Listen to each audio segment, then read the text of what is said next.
Talibé, avant de parler de Étienne Soropogui, on revient sur cette cette grosse actu judiciaire qui va donc meubler, en tout cas rythmer la vie de la Guinée à partir de demain. Il s'agit de l'ouverture de ce procès tant attendu, qui était attendu depuis 13 ans. La Guinée a 24 heures de ce procès et aujourd'hui, le chef de la junte, d'alors, au moment où ces atrocités ont été perpétrées au grand stade de Conakry, je vais nommer l'ex-capitaine Moussa Dadis Camara, a rendez-vous avec le pool des juges d'instruction, le pool des juges en charge de ce procès.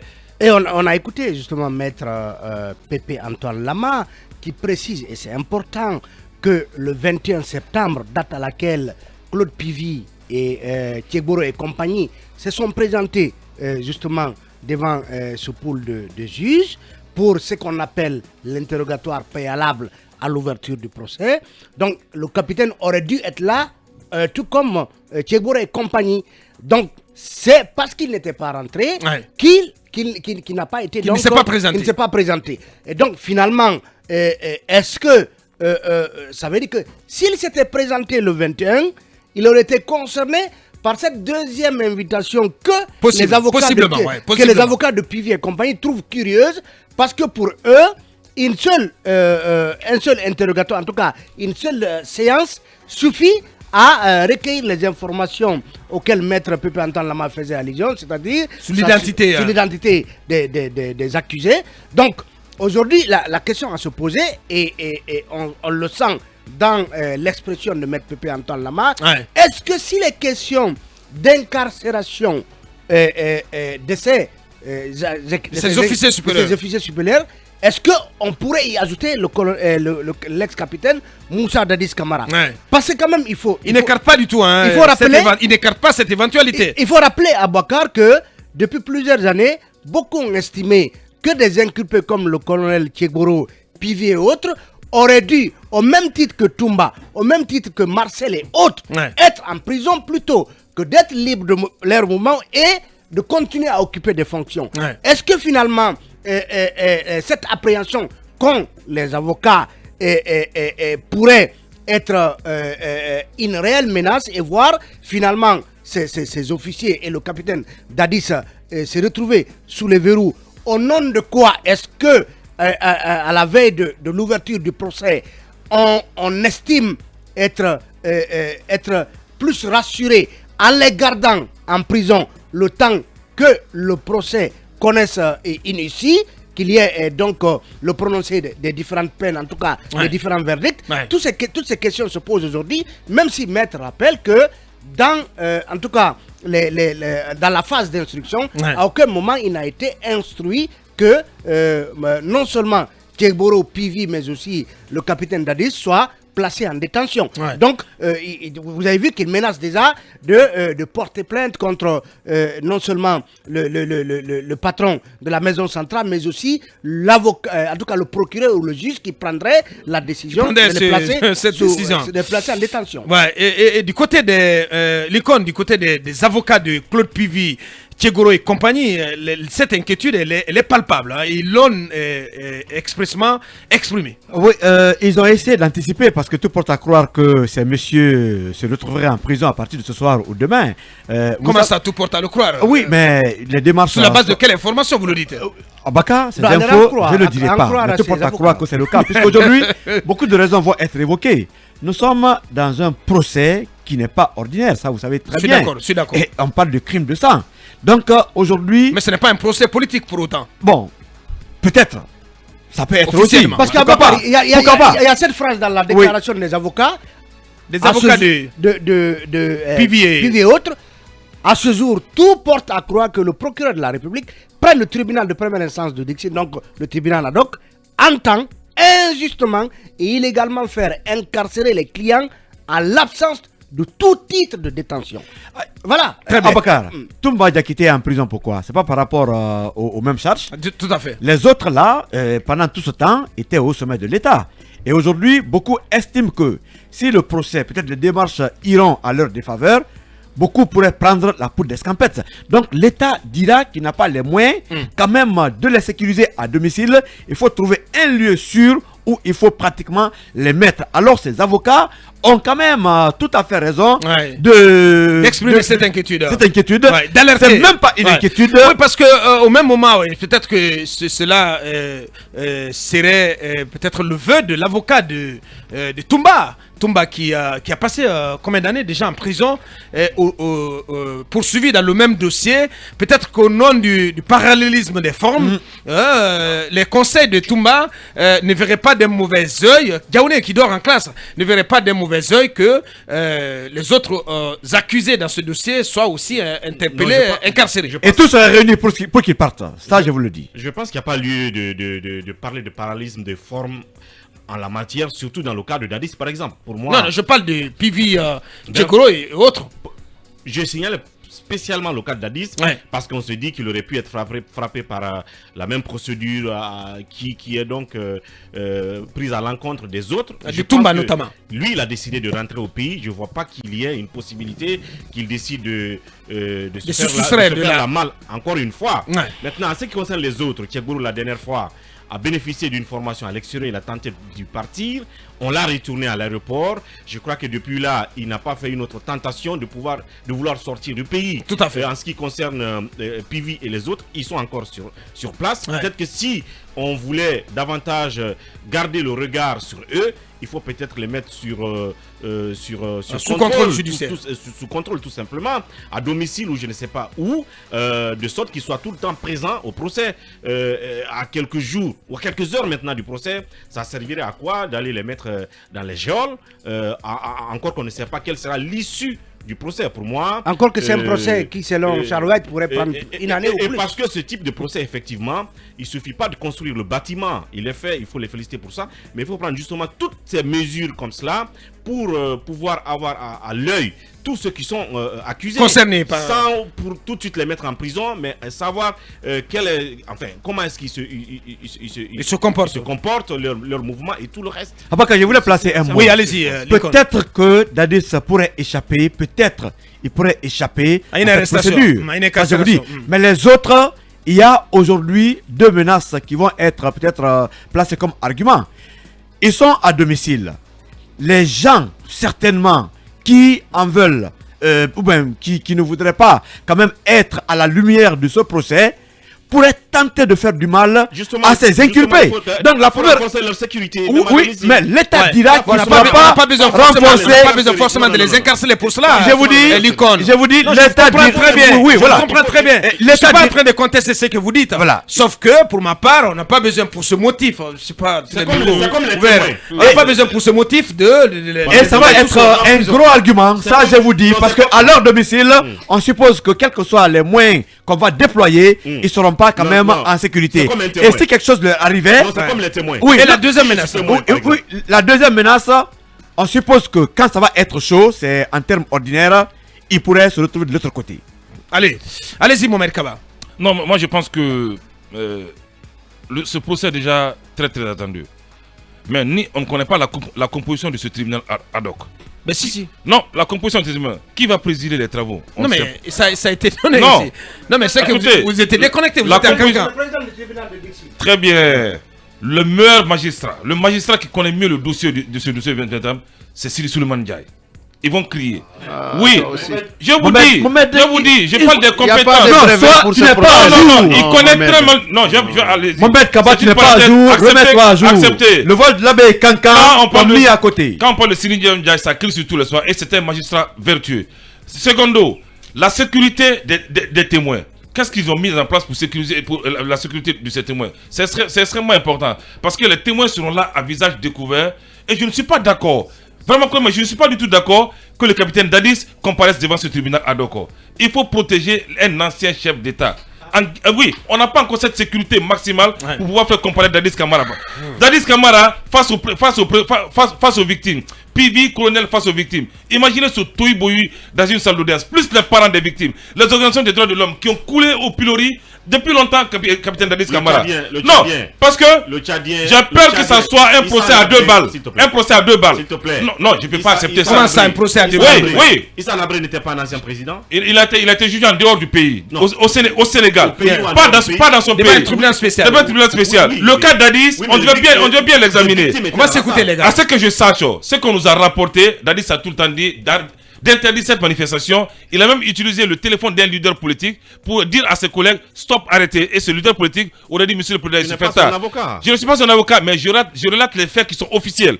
Les faits qui sont connus. Comment c'est officiel? Non, les faits qui sont connus de tous. C'est un droit. Non, je ne dis pas que ce n'est pas un droit. Voilà. Mais c'était pas opportun à l'époque. Non, pas du tout. Mais Donc ça veut dire Il faut arrêter. Non, c'est pas opportun. Voilà. Si je suis votre logique, ça veut dire que les organisateurs de cette manif qui n'était pas opportune pour vous devaient se retrouver également dans le box des accusés. Ils doivent être tous là-bas. Je veux dans le box des accusés. Tous les partis politiques. Il n'a rien compris. RPG, UFRO, UFDG, tous les partis qui ont appelé à cette manifestation doivent être devant le box. Donc, le professeur venir. Et puis, non, vous répondez. J'ai dit le le RPG. Oui. J'ai dit le RPG. Et maintenant, le patron, c'est Aboubacar, des leaders politiques ont été dédommagés à hauteur de 2 milliards. Mais c'est ça. Ouais, le problème, c'est que je veux dire. Des leaders politiques ont été dédommagés à hauteur de 2 milliards. Oui. Qu'est-ce que ces leaders ont fait de ce montant? Et après, les victimes vont aller poireauter dans une salle d'audience qui a été victime, pendant que rien n'a été fait pour ces mêmes victimes. Moi, je vous dis, soyez un peu lucides. Je ne veux pas que ça soit un procès à 2 balles. Qu'on accable un ancien chef d'État pour dire que c'est lui qui était. Parce qu'il était au commandement. Mais ça ne peut pas dire qu'on peut l'accabler. Allez-y, je vous dis. Sur les 2 milliards. Allez-y, Akouma, si tu permets. Allez-y, Akouma. Aboubacar, sans vouloir commettre le délit d'offense à un magistrat, je ne contesterai pas les capacités des pénalistes de M. Sidi Souleymane Ndiaye. Mais je devrais noter que d'après tout ce que j'ai appris, M. Al-Gassimou n'est pas le dernier des magistrats de la ville, le procureur de Dixine. Et aussi, un fait remarquable, le tribunal est composé de manière exceptionnelle. Regardez ces avocats généraux ou cet avocat général qui a accepté d'être rétrogradé momentanément pour venir au tribunal de Dixine. Regardez ces procureurs de la République qui étaient à l'intérieur du pays ou à Conakry, qui ont accepté d'être rétrogradés pour occuper le poste de substitut du procureur de la République uniquement pour la tenue de ce procès. Regardez toute l'énergie que le ministre de la Justice Garde des Sceaux Charles White déploie dans une effusion totale pour la tenue de ce procès. Tout à fait. Regardez toute l'infrastructure qui a été réalisée pour permettre à des conditions logistiques appropriées pour la tenue de ce procès. Je pense que sans connaître les magistrats guinéens, les autorités ont dû puiser, en tout cas prendre des magistrats qui seraient du point de vue capacité technique représentative pour tenir ce procès. Et pour ce qui concerne l'analyse de la composition de la cour, du tribunal, je m'arrête là. Bien. Alors, je trouve que le capitaine Dadis est de bonne foi. Bonne foi, parce qu'il a toujours appelé à la tenue de ce procès. Bonne foi, parce qu'il me semble qu'il a abandonné tout le confort qui lui est offert au Burkina pour venir. Bonne foi, parce que j'imagine qu'il ne va pas fuir pour ce procès. Et pour les autres inculpés, le fait qu'ils n'aient pas fui jusqu'à présent, qu'est-ce qui expliquerait leur volonté de prendre la tangente maintenant? Vous allez m'opposer que le colonel Tchegboro a été retourné à l'aéroport. Mais est-ce que pour autant les autorités ont décidé de révoquer son statut qui le mettait sous contrôle judiciaire pour le ramener en prison? C'est non. Aussi, j'ai appris des magistrats, ou en tout cas des praticiens du droit, qu'on peut placer quelqu'un en détention provisoire pour 2 raisons. Premièrement, pour qu'il n'y ait pas destruction des preuves. Deuxièmement, si la sécurité du prévenu lui-même était menacée, on peut décider de le mettre en détention provisoire. Ne serait-ce que pour ces 2 volets-là, attendons-nous de voir, puisque la procédure est en cours, attendons-nous de voir l'issue de la procédure avant d'avoir une lecture. De toutes les façons, moi je dis, bravo à la composition de la cour. Je ne sais pas quelle est la sauce qu'on nous prépare, quel est le plat qu'on nous servira, mais pour le moment, ne serait-ce que sur la composition de la cour, j'applaudis des deux mains. Peut-être que je ne me tromperai pas comme je me suis trompé pour une autre cour. Bien, allez-y, cabinet, Mamadouri, pour en terminer, en 2 minutes, s'il vous plaît. Allez-y, cabinet. Je dirais que c'est inédit. Vous craignez pour Dadis, Claude Pivy et Tchegourou et compagnie ou pas? Vous savez, ce qui risque une arrestation aujourd'hui. Vous savez, pour des procès comme cela, c'est des aménagements spéciaux, à la fois d'un point de vue logistique, mais aussi dans la sécurisation en fait de ceux qui prennent part à ce procès-là. Vous voyez, que ce soit ici ou ailleurs, c'est exactement ce qui se passe. C'est pourquoi on en érige des tribunaux assez spéciaux et d'un point de vue architectural et tout, le dispositif est souvent assez impressionnant. Et Mohamed, je comprends bien l'inquiétude de Mohamed qui dit par exemple que est-ce que dans ce box-là, est-ce que au niveau de ce tribunal-là, la sécurité de Dadis et des autres peuvent être assurés. Les autres accusés. Les autres accusés peuvent être assurés. Et là-dessus, c'est extrêmement important. C'est-à-dire qu'on ne sait pas aujourd'hui comment la composition au niveau physique va se faire. Où est-ce qu'ils seront, par exemple, le public, on le sait, mais les accusés, par exemple, où est-ce qu'ils seront? Est-ce que leur sécurité est assurée? La question, elle est importante. Bien. Maintenant, est-ce que détenir les accusés Pivy, Dadis, Tchegourou et autres leur assurera la sécurité? Je ne pense pas. Il faut les laisser chez eux, dans leur domicile, et assurer leur sécurité pendant tout le temps que prendra le procès, puisqu'on a comme l'impression que ce procès du 28 septembre est une étape de la transition. J'ai l'impression également. Et on va quand même assister à de belles retrouvailles, entre autres entre Moussa Dadis Camara et son ex-aide de camp Toumba Diakité. Absolument. À l'occasion de ce procès. Ça va être une belle retrouvaille. Surtout, moi, je suis... Vous dites, Talib. Le premier face-à-face, après cette soirée cauchemardesque du 3 décembre 2009, qui a vu Toumba donc dégainé et tiré sur Dadis du côté du camp Koundara. Non, donc pas l'affirmer d'emblée, attention. Oui, c'est ce que dit pas l'affirmer d'emblée. C'est ce que dit l'accusation. Bien, donc ajouter selon l'accusation. Oui, mais vous le savez que c'est dit implicitement. Vous savez que je suis bien prudent quand je parle d'affaires judiciaires. Je voulais aussi dire qu'on va assister à de belles valses de joutes oratoires avec des avocats assez forts. Oui, bien sûr. Moi, je suis pressé de voir. Maître Yamba. Parce que voilà, monsieur Tabernacle, voilà, il était chez nous ici un samedi, il parlait, il me qualifiait d'auberge de l'érudition. Voilà. Mais j'étais charmé. Voilà. Pour en terminer, Mamadou. Non, moi j'ai envie vraiment qu'on mette un de ces jours cette petite vidéo de Maître Yomba, où il parle de Tabernacle.